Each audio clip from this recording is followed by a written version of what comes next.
Hey guys, Ashley here, also known as the AJ fan. I'm today with another When She Here rant. I know I said in my community tab that I wasn't going to be able to do it, but then I thought, what the hell? I might as well just do the video before I go on my trip to give you guys something. That way when I come back, I could just start my Gossip Girl stuff and you could just be on it. I haven't figured out which Gossip Girl topic I'm going to talk about first. But me personally, I feel like I'm leaving Chuck and Blair for last because, as I said, I ship them. I do love Chuck and Blair. Even being that young and shipping them, I didn't know what toxicity was at that time. Knowing what the relationship was and what a lot of the toxic elements that were in relationships. I didn't know they were there when I was younger, but I have watched Gossip Girl a lot now that I am older, and to me, I still ship Chuck and Blair, just like how some people still ship Damon and Elena, how some people still ship Arya and Ezra.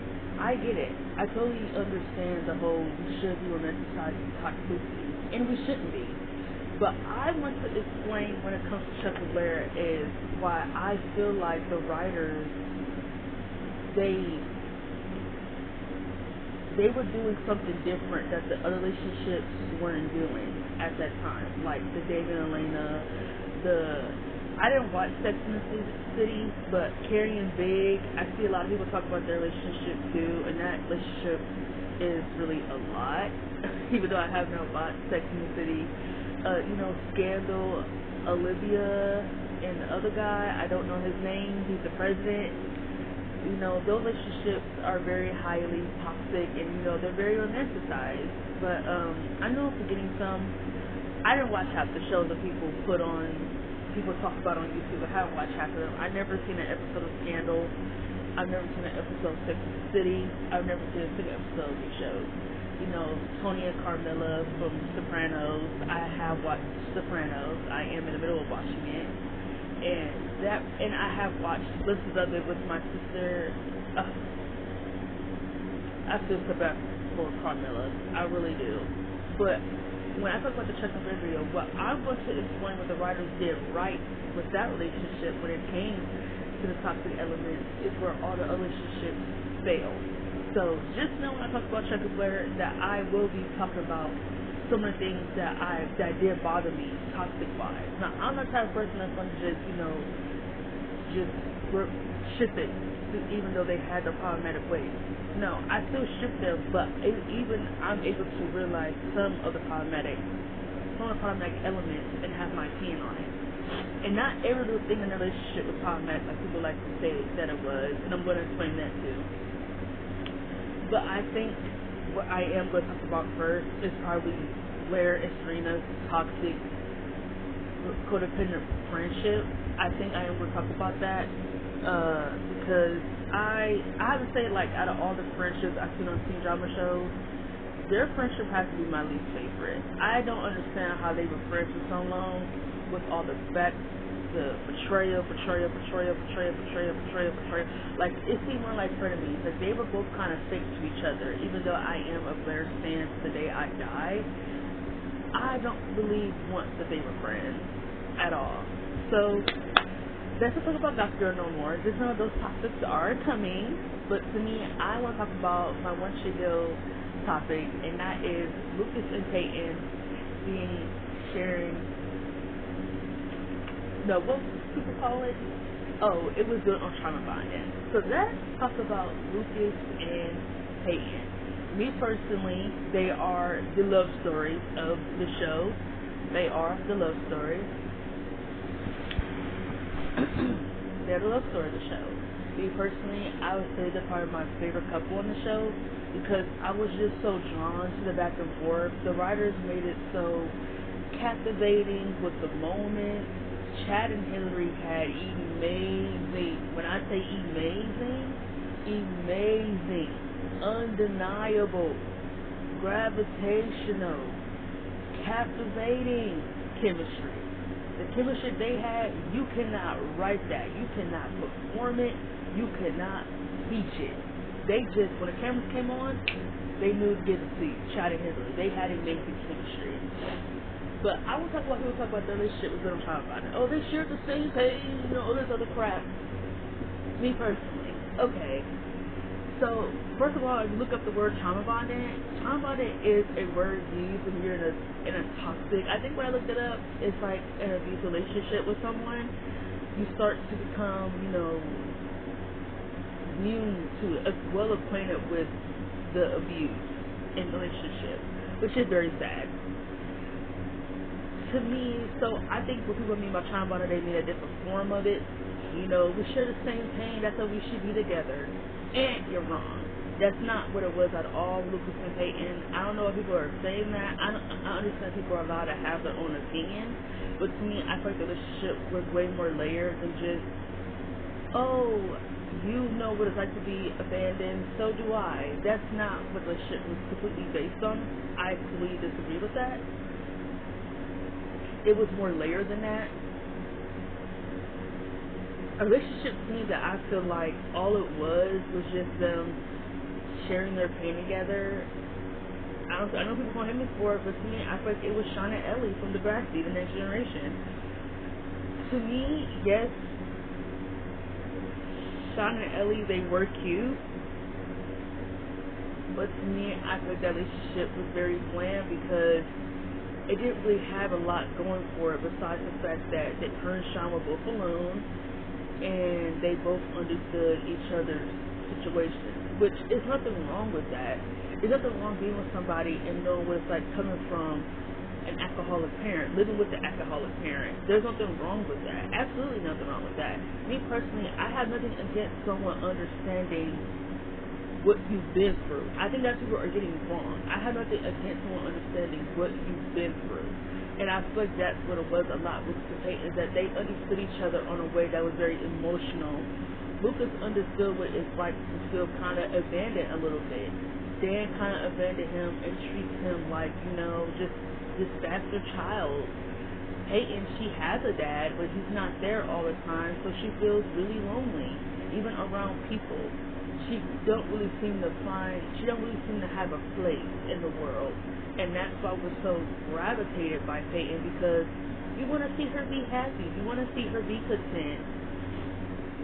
Her mom died young, so she kind of only really had Brooke for most of her life when her dad was young and making all that money. And then she met her real mother, and then her real mother died, growing that bond with her. I feel like that's what it kind of was with Peyton a lot, is that she feel like whenever she confided in someone or whenever she built a relationship with somebody, it was like they were just always leaving. And to me, I feel like she just couldn't deal with the goodbyes no more, because I think for her it was just like, what's the point of building a bond with somebody if they're just going to go up and leave later? And I feel like everyone on the planet can sympathize with Peyton on that. I've never been in her situation where, actually no, I guess, because, people die in real life. I did have people in my life who have, passed away, and I was really tight with them. Or if you have someone in a situation where you've been, friends with somebody and you don't talk to them anymore, it kind of makes you feel like, what was the point of building a friendship with that person if they're not even going to reach out to me? I definitely not capacity with Peyton. I definitely can understand where Peyton's coming from. Now, with Lucas, I feel like with Lucas, he's just so emotional as a person. He's very vulnerable as a person. He's not afraid to open up his heart.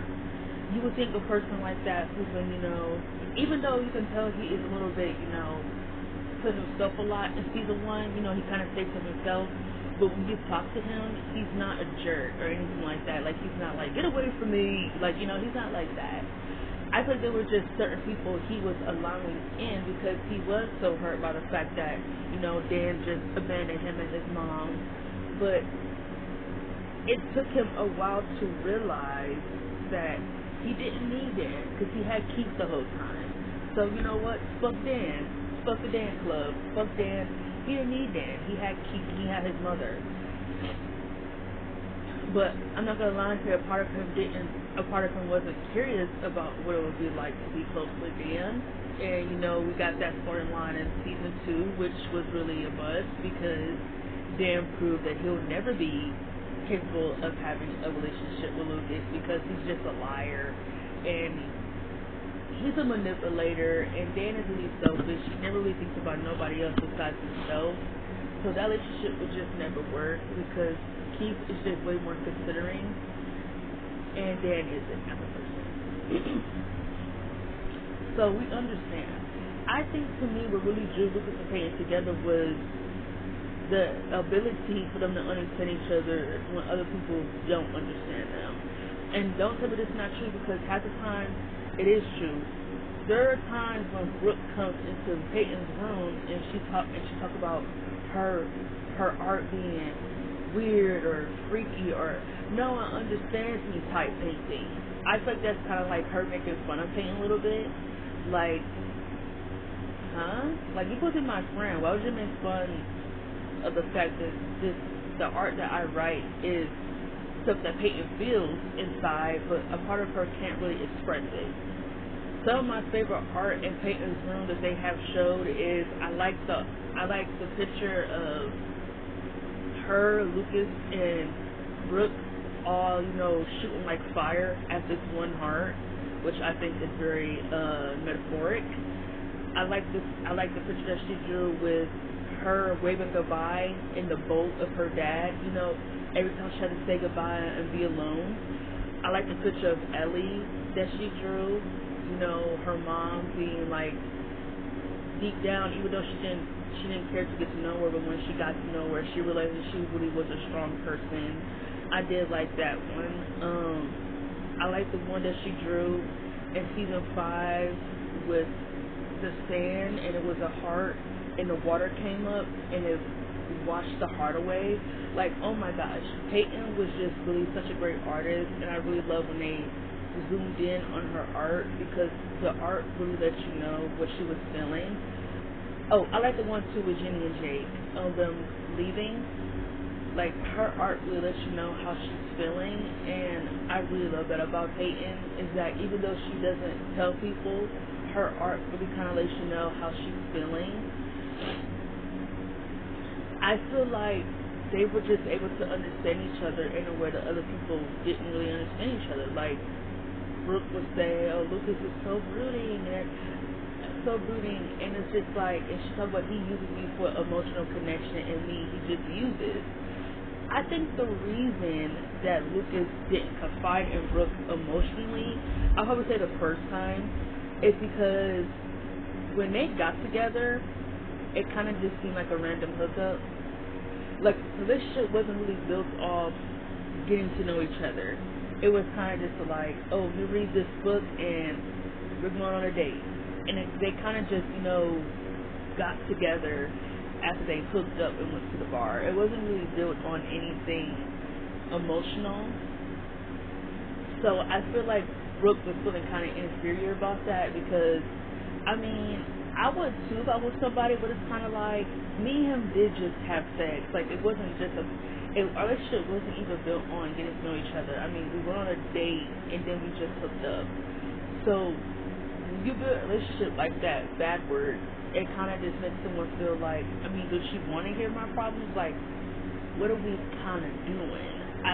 You could tell they were dating, but you could tell that it was very challenging for Brooke because Lucas is really an emotional person, and you could tell that she really wasn't. Not until we saw how much him cheating on her really, really hurt her, and how you could tell that she was really just very emotionally connected in our relationship. She never just got the chance to, when she told Peyton, I never got the chance to show him how much I really do care about him. You know, it was very sad, but to me, at the end of the day, I still feel like Brooke knew that there was underlying feelings there. Me and my mom both agreed that it was underlying feelings there, and she should have never went after Lucas, knowing that him and Peyton had undeniable chemistry, and there was undeniable feelings there. She kind of played herself a little bit, but no one deserves to get cheated on.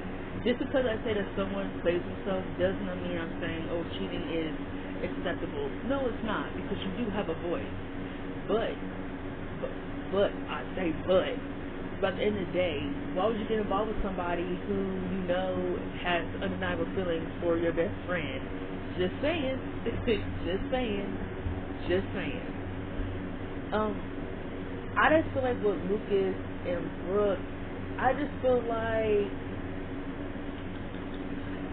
they were there emotionally, but the relationship always took 10 steps back because of Brooke's insecurities and, you know, her constantly needing validation in relationship, even though Lucas constantly tells her all the time how he feels about her. I can understand that it's up to you as a person to believe it or not, and I think at the time Brooke didn't believe it, so that's why she was just so emotionally closed off when it came to Lucas, especially in like season 3. She seemed very emotionally closed off, like she didn't really, you know, she seemed like she wanted a relationship, but she seemed still kind of like resistant a little bit. In season 2, I did enjoy the talks they had, you know, them becoming friends, you know, them being, you know, very vulnerable with each other. I did enjoy that, but I still felt like the emotional connection between them wasn't deep enough for me to get behind the relationship. I feel like him and Peyton just had more of a deeper connection, and they just kind of understood each other, and it wasn't just about the pain they both endured because of what they've been through. It wasn't just that. I feel like with them, they understood why the other person might have felt that way. And I think with Lucas, he was just trying to tell Peyton that, like, when you confess his feelings, I'm not just feeling like this to just dump you later. Like, I really feel like I want to be with you. I really want to be with you. I want to see where this can go. I can understand that he was coming off a little bit strong, and that probably did scare her. But it's like, hey, if a guy is feeling this way about me, and I know I'm feeling this way about him, why not see where it can go? I just feel like she was really scared because of the things that she has been through, losing her mom, her dad not being around all the time. You know, her constantly just feeling like she's alone. It's just her and her art. Who was she going to confide in? Who was going to give a fuck about her problems half the time? And I think that's what it was a lot with Peyton, was that she really was in her head a lot. So I feel like she chose to be alone than to tell people how she was really feeling. And there's nothing wrong with that. But like I said, at the end of the day, if you want people to be there for you, you have to be able to open up. And with Lucas, I feel like she just trusted him. Like she told Haley, when Lucas sees me, he just sees into my soul. And I know that when I'm around him, I can't be closed off. I can talk to him, and to me, that is special. When you know that you can talk to that one person who makes you just feel open, and they make you feel heard. And I think that's what it was a lot with Lucas, is that she really made Peyton feel heard. And I think it was the same thing for him. I feel like she really made him feel heard. There was no interrupting. Every time they had a conversation, it never turned into an argument like him or Brooke. Every time him or Brooke got into started talking, it seemed like got into an underlining argument or an underlining stupidity of disagreement. It just seemed like it always turned into something stupid with him and Brooke. With him and Peyton, it was never like that. It was never like that. So to me, I do not think it was trauma bonding. I feel like their relationship has so much layers. You know, them being into the same music, them liking the same.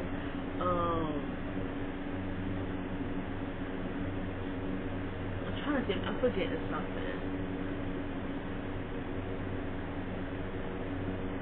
Oh, that's what I'm forgetting. Them liking the same music, them being into the same art. You know, them being able to understand each other, to talk to one another. You know, things that him and Brooke could never do. Her being into her understanding that he is different, that they can still be part of cheerleading and basketball and not be able to lose themselves and be able to find other things to do outside of cheerleading and basketball. And I feel like when Lucas had the heart condition, I feel like Peyton was there for him way more better than Brooke ever was. She broke up with him because she talked about he had the heart problem. Like, I feel like Peyton was just there for him a lot more than Brooke was. If I'm keep it blank, keep it stacked, I feel like Peyton was really there for Lucas a lot more, just a lot more, emotionally, physically, mentally. I feel like she was just able to be there for him in a way that Brooke wasn't. And I feel the same way about Lucas, that whenever Peyton needed him, he was always there.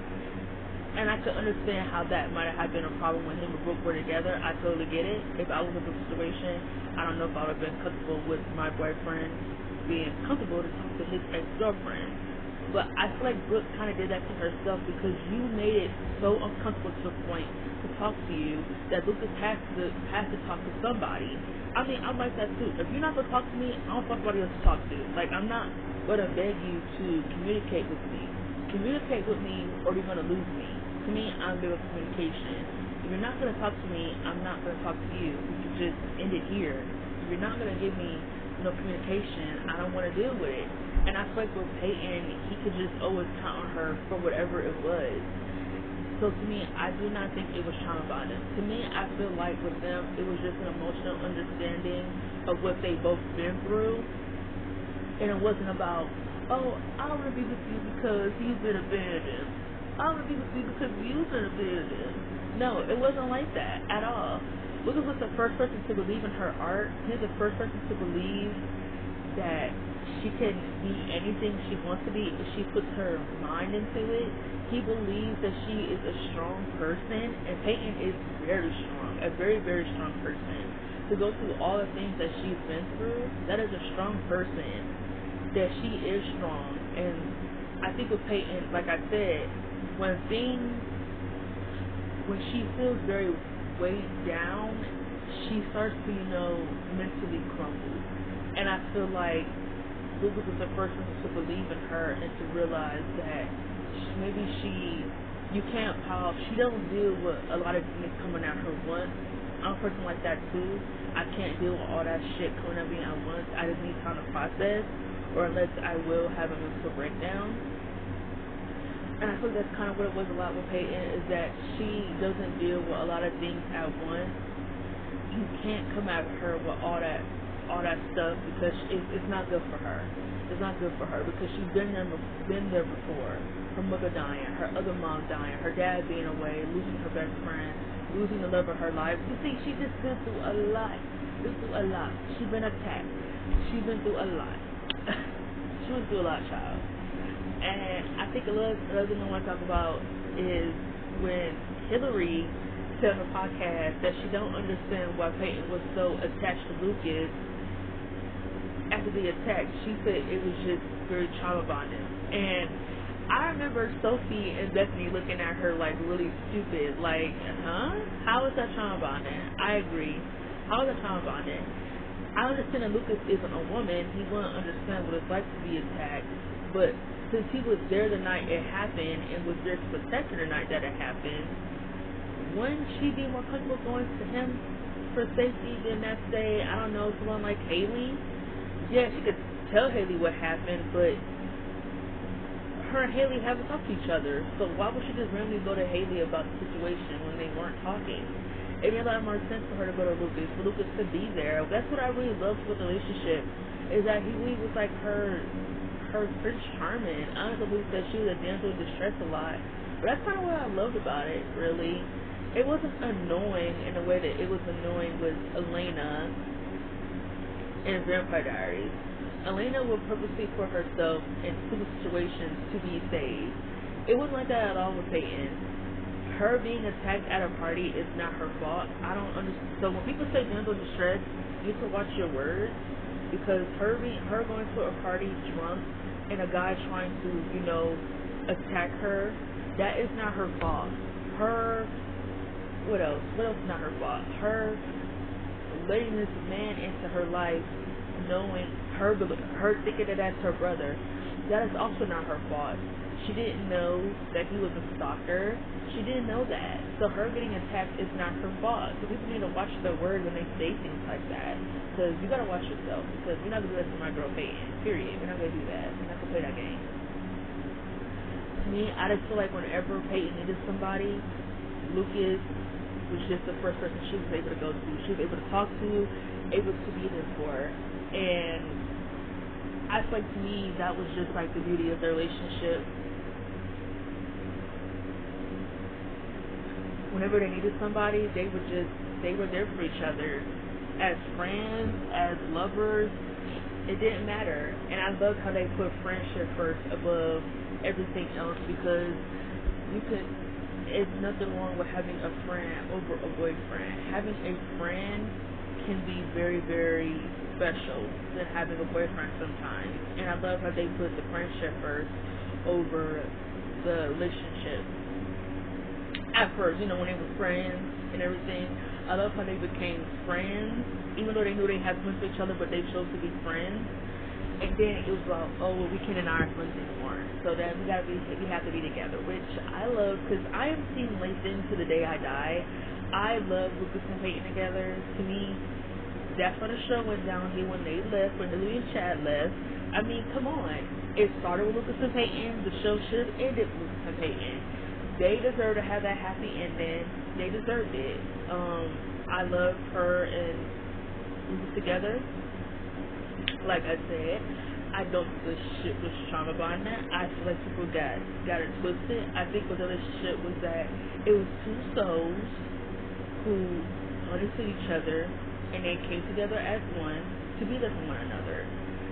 And whenever the chips were down, they could always count on one another to be there when they knew that they probably couldn't count on nobody else. And it's like that with certain people. There are certain people that you go to when you have a problem, because you just count on them more. And like I said, I feel like Lucas was there for Peyton a lot more at the time than Brooke was there for her. And there's nothing y'all could do, nothing y'all could say or do to make her change her mind about that. So, wash my hands with it. That's why I hated her brother in season 4 when he talked about, if you keep treating her like a baby, she'll never learn. I'm just thinking like, yo, are you for real, dude? Like, what the hell are you talking about? No, what she been through was a very traumatic situation. Not how can you come at somebody so like he was just coming at her so aggressive, like talk about, you need to get up, you need to do this, you need to go to school, you need to do that. Like, he was just coming at her so aggressive, and that's not how Lucas came at her. He understood that she needed time to process it. She probably feels a lot better being at home than going to school, because, she just been through a traumatic situation. Hello? It's like her brother just didn't understand that. That's why she felt so comfortable being in Lucas's presence, because she didn't want to be alone. That is a common thing after you've been attacked. Come on. So how in the fucking world is that trauma bonding? Hillary sounded really stupid. I'm not even gonna lie, and I like Hillary, but to me, that just didn't make no sense. I think with them on the podcast is that they like to make every single thing a problem. Like, they literally do not understand what made the show so good, and they're like really manipulating fans who watch the show into believing half the things they say on that podcast. And to me, I'm not falling for it. Every time I see a clip of something I don't agree with, I am in those comments on TikTok. In those comments, I'm in them.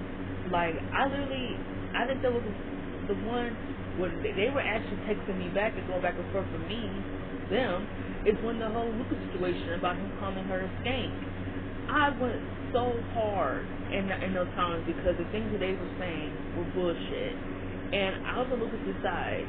How is he the villain for feeling some type of way about her sleeping with Chris Keller after she just told him that she wanted to be with him? How is he the villain? Get the fuck out of here.